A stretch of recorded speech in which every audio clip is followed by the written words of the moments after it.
Hello everyone. So welcome to target KSLU. ಇವತ್ತು ಒಂದು important notice ಅಂದರೆ 22ನೇ ತಾರೀಕಿಗೆ ಬಂದಿದೆ ಬಾರ್ ಕೌನ್ಸಿಲ್ ಆಫ್ ಇಂಡಿಯಾ ಕಡೆದಿಂದ. Enrolment certificate upload link activated for AIBE-19 undertaking candidates.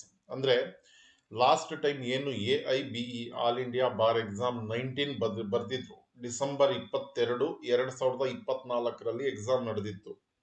December 22 2024ರಲ್ಲಿ AIBE 19 ಎಕ್ಸಾಮ್ ನಡೆದಿತ್ತು. ಅದರಲ್ಲಿ ಯಾರ್ಯಾರು ಎನ್ರೋಲ್ಮೆಂಟ್ ಸರ್ಟಿಫಿಕೇಟ್ ಕೊಟ್ಟಿಲ್ಲ ಅವರು ಅಂಡರ್ಟೇಕಿಂಗ್ ಕೊಟ್ಟಿದ್ರು. ಅಂಡರ್ಟೇಕಿಂಗ್ ಅಂದರೆ ನಾನು ಇನ್ನು ಫೈನಲ್ ಇಯರ್ ಓದ್ತಾ ಇದ್ದೀನಿ, ಅಥವಾ ನಾನು final year semester result wait ಮಾಡ್ತಾ ಇದ್ದೀನಿ, ಅವೈಟಿಂಗ್ ಇದೆ ರಿಸಲ್ಟ್, ಈ ಥರ ಒಂದು ಅಂಡರ್ಟೇಕಿಂಗ್ ಫಾರ್ಮ್ ಕೊಟ್ಟಿದ್ರು ಅವರು. ಆನ್ಲೈನ್ ಅಂಡರ್ಟೇಕಿಂಗ್ ಫಾರ್ಮ್ ಸಬ್ಮಿಟ್ ಮಾಡಿ AIBE 19 ಬರೆದಿದ್ರು, ಹಾಗೂ ಅದು ಪಾಸ್ ಆಗಿದ್ದಾರೆ. ನಿಮ್ಮ ರಿಸಲ್ಟ್ ಮುಂದ್ಗಡೆ ಬ್ರಾಕೆಟ್ ಅಲ್ಲಿ ಅಂಡರ್ಟೇಕಿಂಗ್ ಅಂತ ತೋರಿಸ್ತಾ ಇರಬೇಕು. ಓಕೆ, ನೀವೆಲ್ಲ ನೋಡ್ಕೊಂಡಿದ್ದೀರಾ. ರಿಸಲ್ಟ್ ಬಂದಿದೆ, ರಿಸಲ್ಟ್ ಅಲ್ಲಿ ಪಾಸ್ ಸ್ಟೇಟಸ್ ಏನಿದೆ ಪಾಸ್ ಇದೆ, ಅದ್ರ ಮುಂದ್ಗಡೆ ಏನಿದೆ ಬ್ರಾಕೆಟ್ ಅಲ್ಲಿ ಅಂಡರ್ಟೇಕಿಂಗ್ ಅಂತ ಇದೆ.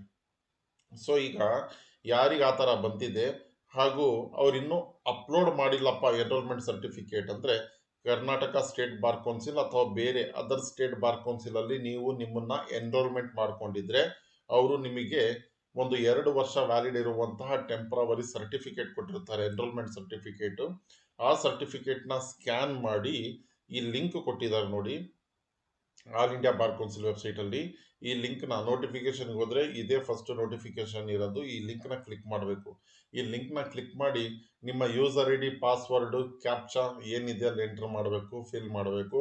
ಆಫ್ಟರ್ ದಟ್ ಅಲ್ಲಿ ಸರ್ಟಿಫಿಕೇಟ್ನ ನೀವು ಅಪ್ಲೋಡ್ ಮಾಡಬೇಕು. ನಿಮ್ಮ ಸ್ಟೇಟ್ ಬಾರ್ ಕೌನ್ಸಿಲ್, ಯಾವ ಸ್ಟೇಟಿನ ಬಾರ್ ಕೌನ್ಸಿಲ್ ಅಲ್ಲಿ ಎನ್ರೋಲ್ ಮಾಡಿಸ್ಕೊಂಡಿದ್ದೀರಾ ಆ ಸ್ಟೇಟಿನ ಬಾರ್ ಕೌನ್ಸಿಲ್ ಕೊಟ್ಟಿರುವಂತಹ ಎನ್ರೋಲ್ಮೆಂಟ್ ಸರ್ಟಿಫಿಕೇಟ್ನ ಈ ಲಿಂಕ್ ಕ್ಲಿಕ್ ಮಾಡಿ ನಿಮ್ಮ ಯೂಸರ್ ID, ಪಾಸ್ವರ್ಡ್ ಹಾಕಿ ಅಪ್ಲೋಡ್ ಮಾಡಬೇಕು.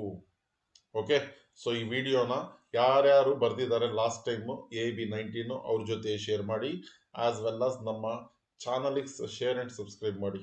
ಯಾಕಂದರೆ latest update related to AIB 20 ಕೂಡ ನಾನು ಇದರಲ್ಲೇ ಅಪ್ಡೇಟ್ ಮಾಡ್ತೀನಿ.